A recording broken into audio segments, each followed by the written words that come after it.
सुन लो, आज जो मैं तुम लोगों को पढ़ाई किया हूं वह है single word for group of word, एक शब्द समूह शब्दों के लिए या अनेक शब्दों के लिए एक शब्द जो हिंदी में पढ़ते हो वो है। जैसे ये हिंदी में तुम पढ़ते हो जो जिसका कोई शत्रु नहीं है हो तो कहते हो आजाद शत्रु।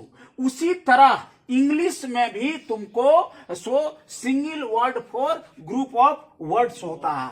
यह न केवल इंटरमीडिएट ग्रेजुएशन एग्जामिनेशन के लिए अति प्रमुख है बल्कि जितने भी कॉम्पिटिटिव एग्जाम होते हैं इंग्लिश लिटरेचर का और इंग्लिश लिटरेचर के मजबूती के लिए अति महत्ता वाली होती है। इसको गेट बाय हार्ट कर लेना कल्याणकारी होगा और बहुत ही उत्कृष्ट रहेगा। और इसका मैं समायोजन बहुत ही ढंग से किया हूं, कई पुस्तकों के मेल से किया हूं। जैसे कि पहला है इटर्नल, तो इटर्नल जो है उसके बारे में जान लो। इटर्नल किसे कहा जाता है?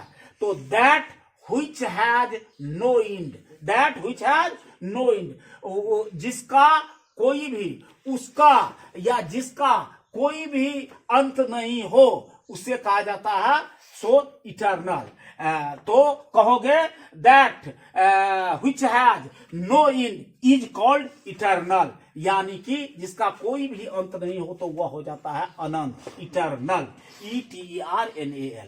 दूसरा बात है इलिजिबल। इलिजिबल क्या होता है? सुनो, तो उसका है फिट टू बी चोजन। यह हो गया तुमको जो चुनाव के चूज माना होता है चुनाव करना, उसका तीसरा रूप हो गया। तो तीसरा रूप हो गया तो वो हो गया जो चुनाव के लिए योग्य हो, उसको कहा जाता है एलिजिबल, उपयुक्त। क्या? उपयुक्त या वांछनीय। फिर देखिए एलिजिबल, ILLEGIBLE, एलिजिबल। तो यहां लिखा हूं which cannot be read clearly, which cannot be read clearly is called eligible।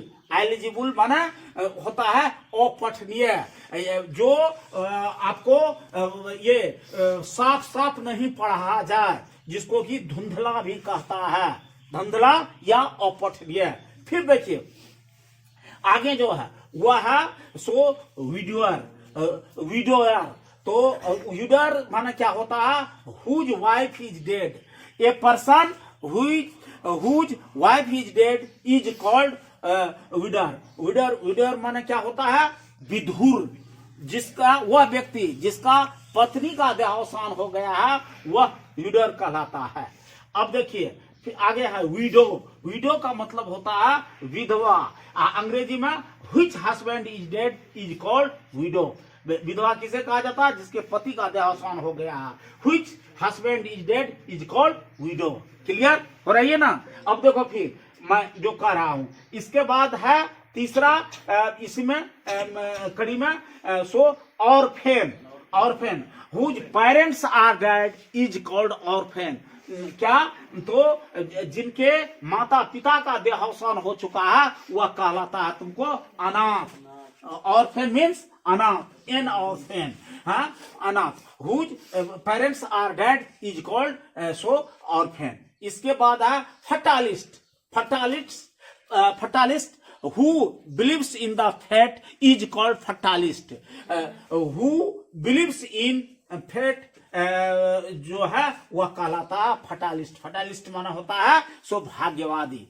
तो क्या कहेंगे, या रिक्त स्थान में पूछ देता है जो who believes in fate is called dot dot dot, तो उसमें लिखोगे फटालिस्ट। ठीक है। इसके बाद फिर देखिए ये माइसोगोनिस्ट। तो माइसोगोनिस्ट भी कहा जाता है, माइजोगोनिस्ट भी कहा जाता है, माइसोगोनिस्ट तो या मिसोगोनिस्ट, कई तरह से इसका उच्चारण होता है। तो मिसोगोनिस्ट ही अगर पढ़ते हो MISOGYNIST, उसके बारे में जानो। Who hates womankind, who hates womankind, जो स्त्री वर्ग से सो घृणा करता है। हेट माना घृणा करना, हेटेड। अब देखो तो जो